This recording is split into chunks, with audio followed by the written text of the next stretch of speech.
If you want more money in your life, not just a once-off but consistently, then this might be the video that changes everything. Because I didn't create more money by earning more.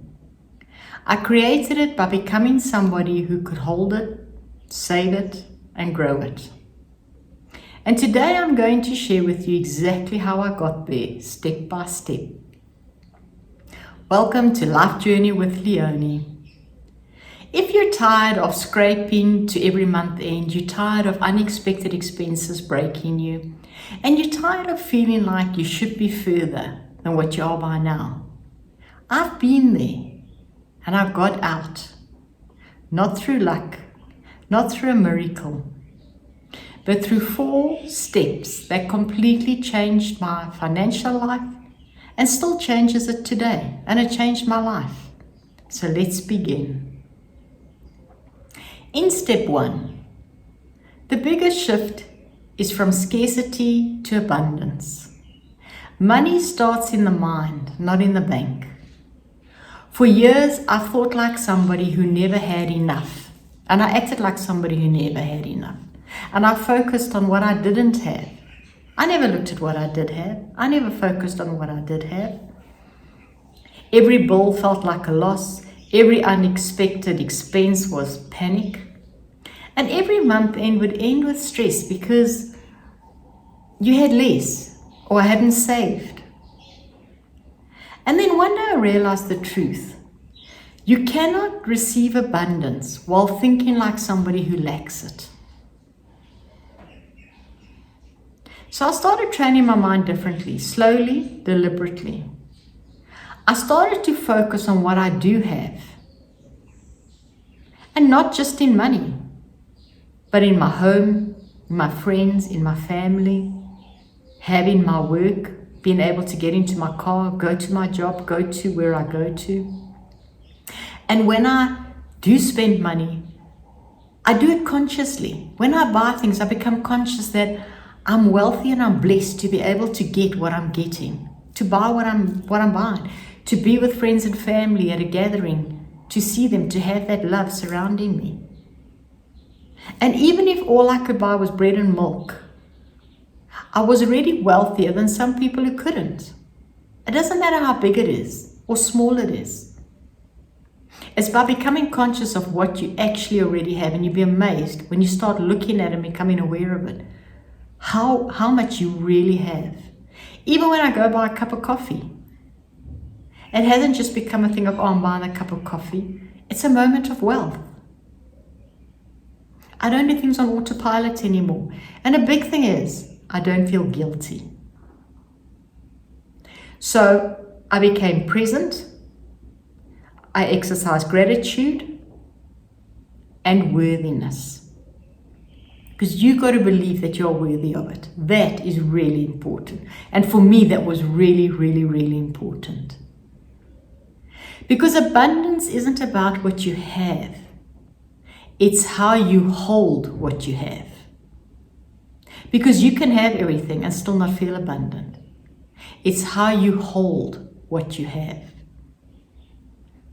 In step 2, save even when it feels small. Most people want to wait for extra money to start saving. But extra money doesn't come until you prove that you can hold it. I started literally with buying a piggy bank. I put all my coins in it, and then I started putting my 10 Rand notes in it, which in South Africa is the smallest notes that we have. And then I opened up a savings account in my bank account. And then what really made me what happened that I really had to start looking at money was I moved out of a permanent, full-time, monthly paid job into contract work. I was consulting. And for those of you that do it, you know you get paid totally differently. You only get paid for the hours that you work. So suddenly my salary wasn't the same every month. If I didn't work at a day, I didn't get paid. And you get paid 4 weeks, you get paid 5 weeks. And when I initially joined, they still paid for my leave pay, which was a big thing. And then they said, no, we're giving you the full rate. You got to work out everything. And that was a huge shift for me. And today I realize it was actually a blessing for me. So often things happen to us and you don't actually realize until much later actually what a blessing it was. But what I decided to do is that I would treat my 4 weeks, which were pretty consistent to a degree, as my monthly salary. My 5-week extra pay went into a savings account. Any overtime I worked that I got paid went into my savings account. If there was any unexpected monies, it went into my savings account. And maybe you don't have that, but start by just putting $1 away, £1 away. It doesn't matter how big or small, but you're starting to create the feeling of I've got extra. And one day I looked at my account and it was fuller than I ever believed it could be. I had 3 savings accounts. I had one for when we go on holiday, I had one for my leave pay, and I had one for what I call big purchases. And recently in this last year, we've finished furnishing a whole lot of rooms in our house. We've refurnished some of them, we replaced old furniture. And I started creating comfort, and we could go out and buy stuff, and there was always money still left in the savings account. And this didn't happen overnight. It's taken a couple of years. But I started small and I built it up. And you build it up without, in my case, really being totally conscious of how much I was building it up. My saving small became saving big because I changed how I behaved with money. In step 3, this was something that I'd always done, and that was to remove old to make space for new. So when I bought anything new, my rule was always that I had to take something out and give it. I always have a charity that I use. I mean, you could give it to whoever if you know somebody needs it, but I have charities that I support. You cannot receive a new life while holding on to an old one. So you got to make room for new. So I always started clearing out. So for everything new, something old had to go out. And I started with my clothes I never wore. And then at a stage, I really cleaned out my wardrobe. And I actually became quite strict with myself because it's kind of, and I think we all do that, oh, but it's so nice. But I haven't worn it for a year, I haven't worn it for 2 years. You're going to go, no, I'm still going to wear it. No, you're not going to wear it. If you haven't worn it in a year or 2, you are not going to wear it. I haven't worn it. So I said anything that I had not worn for a year or more went into a box. I didn't think about it. I didn't argue with myself. I put it in bags and I gave it away. And then as I started getting into this new mindset of wealth, abundance, I started looking at the towels we were using and I noticed that they were torn, and I think, well, that's not very wealthy. Having broken stuff's not really wealthy. So I said, okay, once a month, once every 2 months, or however it works, I buy a new set of towels. Okay, I say it sounds like I bought lots. I probably bought 2 sets, 3 sets, and that's over the last year. But having something beautiful makes you feel wealthy. It's the same with your bedding, with your linen. You can rather have one set of bedding that when you get into it, you feel fantastic, than having a whole lot that's broken or torn or doesn't fit your bed properly. Let go of the old. Rather have something that makes you feel great. And it doesn't matter how big or small it is.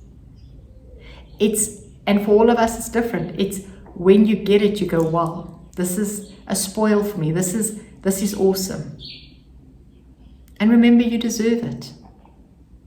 Getting rid of the old is also parts that it belongs to the past version of me. So when you get something new, something old has to leave. You've got to make space for new. And what I found as I did this more and more throughout my home, in more and more areas of my life, is that my environment began to match my identity. Not lack, growth. Not survival, expansion. If you want to feel wealthy, surround yourself with things that represent care, beauty, intention. Not scarcity or making do or, it's kind of okay, it's not great, but it's that. And this isn't about materialism. And I always had a thing about materialism and, things like that. This is an energetic alignment to creating a better, more wealthier life for yourself, because you deserve it. And your outer world reflects what you believe you deserve.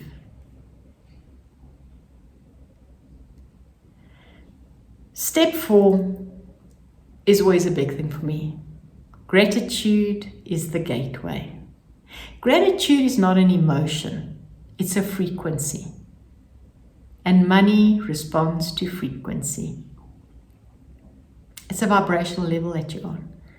Because the more grateful I became, the more life gave me to be grateful for. I was grateful for my health, I was grateful for my work, I was grateful for my family. I really learned to be grateful for little things, for big things. Because it's the small moments, the soft steps, the ordinary magic. But you've got to be grateful for it.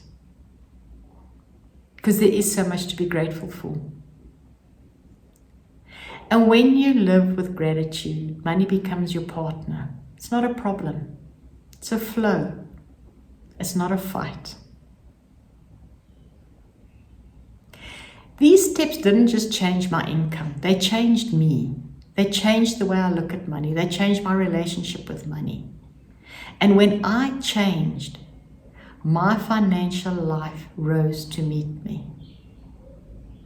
So it doesn't matter how big or small you begin. It doesn't matter how big or small things happen. But as you take little steps, as you take little things, those little things become bigger and bigger.